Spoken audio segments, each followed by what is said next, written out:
ढोलकपुर गांव में रतनलाल अपनी पत्नी दुलारी के साथ रहता था। रतनलाल काफी समय से परेशान चल रहा था। उसके घर में एक वक्त के खाने पर भी आफत आ चुकी थी। देखिए जी, घर में चावल का एक दाना भी नहीं बचा है। मुझे तो कुछ समझ नहीं आ रहा। कहाँ जाऊँ, क्या करूँ, जिससे 2 पैसे आए और घर में राशन भरा जाए।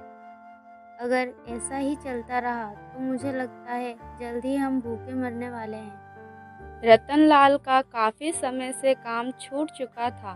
घर में खाने के लिए अन्न का एक दाना नहीं बचा था और रतनलाल ये सब देखकर बहुत मायूस था।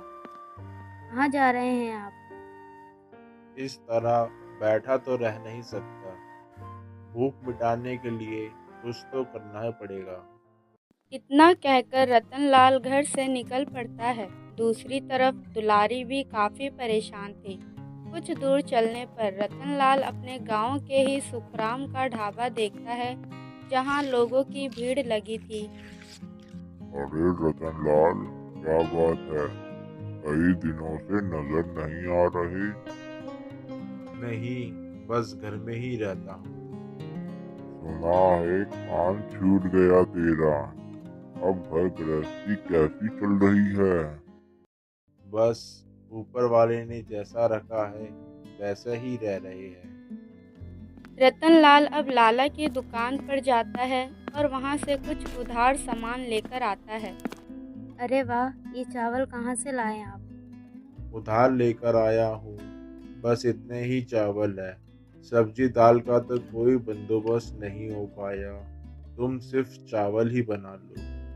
अब दुलारी उन थोड़े से चावल को बनाती तो है, लेकिन जब रतनलाल उस चावल को खाता है तो वह हैरान रह जाता है। ये क्या बना दिए तुमने? इतने स्वादिष्ट चावल। ये नमकीन चावल है। मेरी दादी बनाया करती थी। जब भी घर में दाल या सब्जी कम पड़ जाती तब। वैसे बनाए तो तुमने बहुत स्वादिष्ट है और तुम्हारे हाथों में भी जादू है। दाल सब्जी सब कुछ बहुत अच्छा बनाती हो। क्यों ना हम गांव में एक ढाबा खोलें? जी बिल्कुल, मैं भी काफ़ी समय से इस बारे में सोच रही थी और आज आपने अपने मुंह से बोल दिया। लेकिन पैसों का क्या? हमारे पास तो खाने के पैसे भी नहीं हैं। कोई नहीं, उसकी चिंता मत करो। मैं उधार ले लूंगा। बस ऊपर वाला मेरा साथ दे।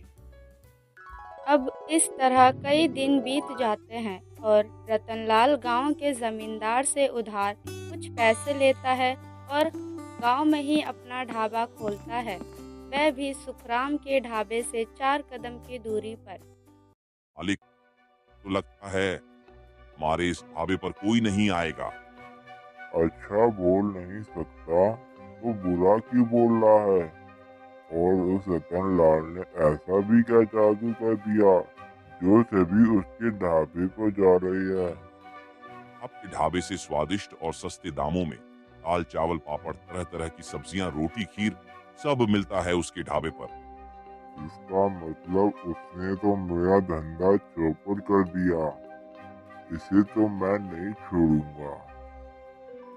अरे मालिक, आपको पता नहीं कल तक इसके पास खाने के लिए अन्न का एक दाना नहीं था, लेकिन कि पत्नी इतना अच्छा खाना बनाती है कि रतनलाल ने ढाबा खोलने का फैसला किया और उधार पैसे लिए अपने जमींदार साहब से।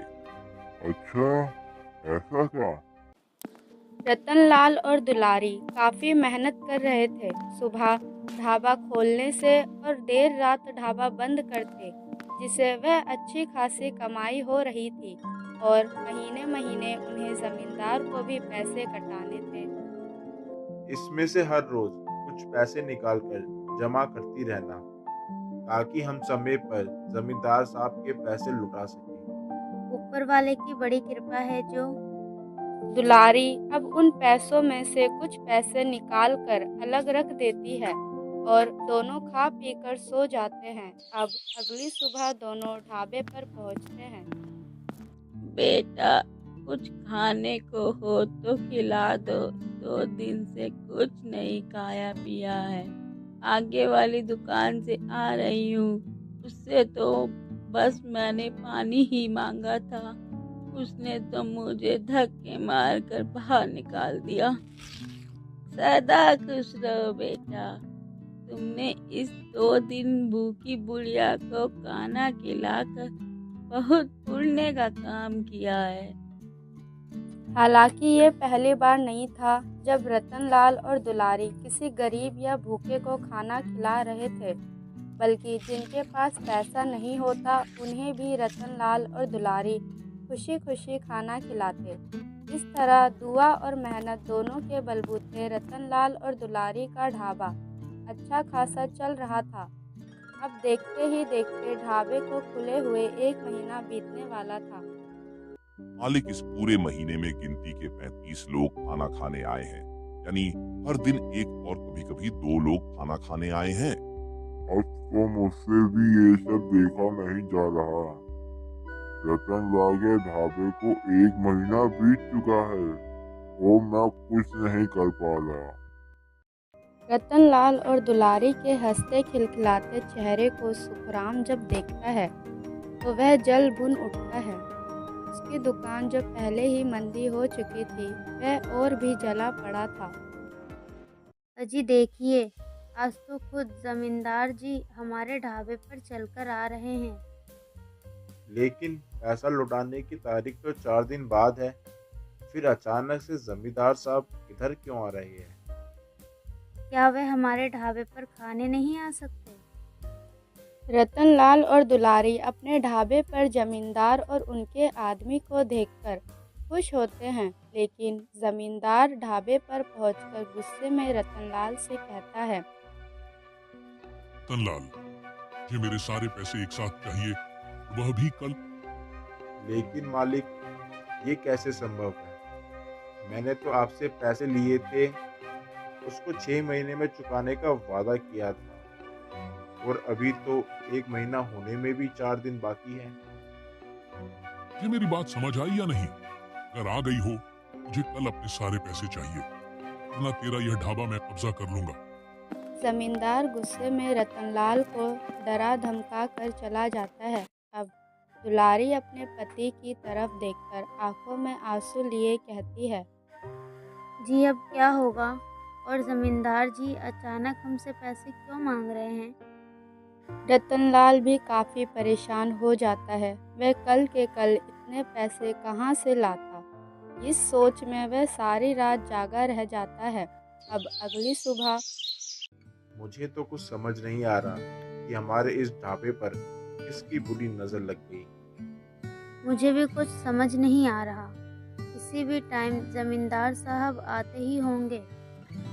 इधर सुखराम अपने नौकर धनिया को रतनलाल के दुकान पर भेजता है। रे रतनलाल भाई, क्या बात है? आज बड़े उदास नजर आ रहे हो।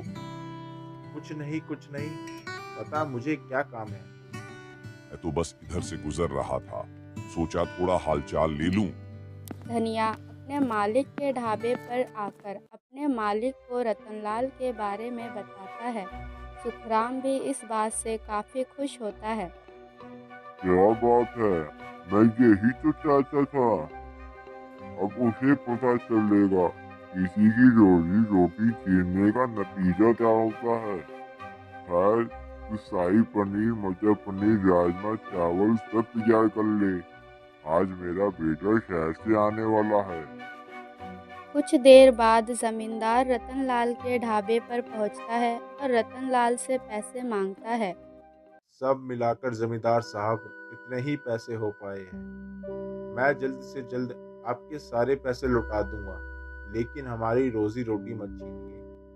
जमींदार रतनलाल की एक नहीं सुनता और अपने आदमियों से कहकर रतनलाल और उसकी बीवी को ढाबे से बाहर निकाल देता है। अरे भाई साहब, यहाँ क्या हो रहा है? अरे बेटा, यह जमींदार रतनलाल और उसकी पत्नी पर जुल्म खा रहा है। यह अनजान लड़का शहर से आया था। जब वह जमींदार को गांव के लोगों पर अत्याचार करते हुए देखता है तो जमींदार से कहता है, देखिए जमींदार साहब, आपकी इस पूरे गांव में काफ़ी इज्जत है, लेकिन जहाँ तक मुझे सारी बात पता चली है उस हिसाब से दोषी आप होते हैं। आपने इन्हें पैसे तो दिए, लेकिन अब आपको अचानक इनसे पैसे लेने का कोई अधिकार नहीं। किसे सिखा रहा है? शहर से आया है, सूट बूट पहनकर मुझे अपना रौब दिखा रहा है। जी बिल्कुल भी नहीं जमींदार साहब, मैं बस आपको कानून बता रहा हूँ। मैं अभी अभी वकालत करके लौटा हूँ और मुझे पूरा हक है आपको रोकने का। से तू है किसका लड़का? मेरे पिताजी का नाम सुखराम है। रे रे रे, तू सुखराम का बेटा है। रे बेटा, तू मुझे अंदर करने की धमकी दे रहा है और सब किया धरा तेरे बाप का ही है। चल, ठीक है, तू अगर मुझे वकालत सिखा रहा है, अब तेरे बाप की पोल पट्टी मुझे खोलनी ही पड़ेगी। सब किया धरा तेरे बाप का है। सुखराम ने आपको ऐसा करने के लिए कहा है? बिल्कुल रतनलाल, वरना मैं तुझसे अचानक पैसे क्यों मांगता? ढाबे को कब्जा करने की धमकी क्यों देता? खैर, उसके बेटे ने मुझे धमकाकर यह जरूर बता दिया वह यहाँ लोगों से चोरियां कर रहा है। बेटा, 3 जोड़ी कर रहा है, छोड़ो क्यों लफड़े में फंसना। जब यह बात सुखराम को पता चलती है तो वह अपना सिर पीटता रह जाता है कि आखिर उसने अपने बेटे को वकालत तो पढ़ाई, लेकिन वह उस पर ही भारी पड़ गया। लेकिन वक्त रहते जमींदार पीछे हो जाता है और रतनलाल का ढाबा बच जाता है।